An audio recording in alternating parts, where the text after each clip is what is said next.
Hello everyone. Welcome to Kavin English Learning Channel. Prescribed text for storytelling grade 9. An extract from Oliver Twist by Charles Dickens. Okay, my dear students. If you are getting ready for English Day competition for storytelling grade 9, no worries. I'm going to teach you how to do this extract from Oliver Twist by Charles Dickens.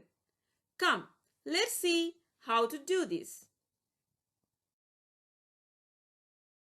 The room in which the boys were fed was a large stone hall with a copper at one end, out of which the master, dressed in an apron for the purpose and assisted by one or two women, ladled the gruel at meal times.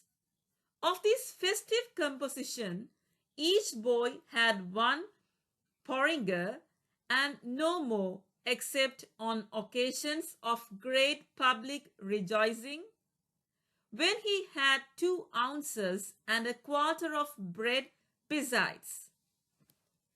The bowls never wanted washing. The boys polished them with their spoons till they shone again. And when they had performed this operation, which never took very long, the spoons being nearly as large as the bowls, they would sit staring at the copper with such eager eyes, as if they could have devoured the very bricks of which it was composed. Employing themselves meanwhile in sucking their fingers most assiduously with a view of catching up any stray splashes of gruel that might have been cast thereon. Boys have generally excellent appetites. Oliver Twist and his companions suffered the tortures of slow starvation for 3 months. At last, they got so voracious and wild with hunger that one boy, who was tall for his age and hadn't been used to that sort of thing, for his father had kept a small cook shop, hinted darkly to his companions that unless he had another basin of gruel per diem, he was afraid he might some night happen to eat the boy who slept next him, who happened to be a weakly youth of tender age. He had a wild, hungry eye, and they implicitly believed him. A council was held. Lots were cast who should walk up to the master after supper that evening and ask for more, and it fell to Oliver Twist. The evening arrived, the boys took their places, the master in his cook's uniform stationed himself at the copper, his pauper assistants ranked themselves behind him, the gruel was served out, and a long grace was said over the short comments. The gruel disappeared.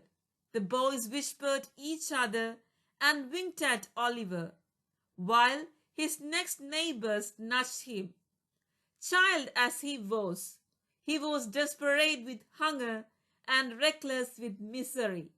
He rose from the table and, advancing to master, basin and spoon in hand, said, somewhat alarmed at his own temerity, please, sir, I want some more. The master was a fat, healthy man, but he turned very pale. He gazed in stupefied astonishment on the small rebel for some seconds, and then clung for support to the copper. The assistants were paralyzed with wonder, the boys with fear. Presently, Tom seized his friend's arm. Shh! "What?" said the master at length in a faint voice. "Please, sir," replied Oliver, "I want some more." The master aimed a blow at Oliver's head with a ladle, pinioned him in his arm, and shrieked aloud for the beadle.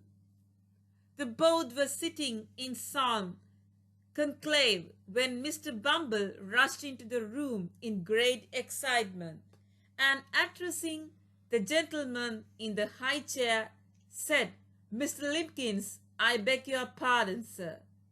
Oliver Twist has asked for more." There was a general start. Horror was depicted on every countenance. "For more," said Mr. Limpkins. "Compose yourself, Bumble, and answer me distinctly.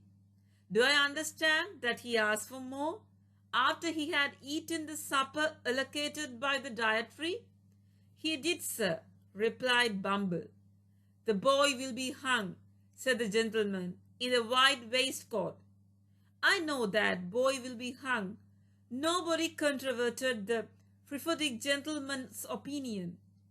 An animated discussion took place.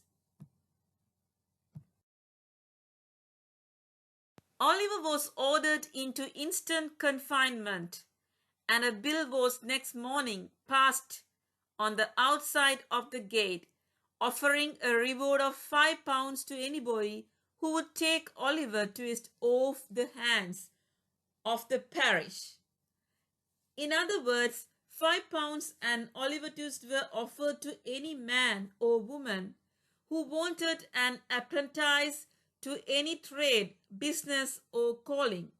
"I never was more convinced of anything in my life," said the gentleman in the white waistcoat as he knocked at the gate and read the bill next morning. "I never was more convinced of anything in my life than I am that boy will come to be hung." Thank you. Okay, my dear students, hope you all enjoyed and understood this storytelling session for grade 9 very well. So if you are getting ready for English Day competition, no worries. You have to memorize this storytelling passage very well and then present it with confidence. Wish you all the success. I will meet you soon with an interesting topic later. Bye-bye.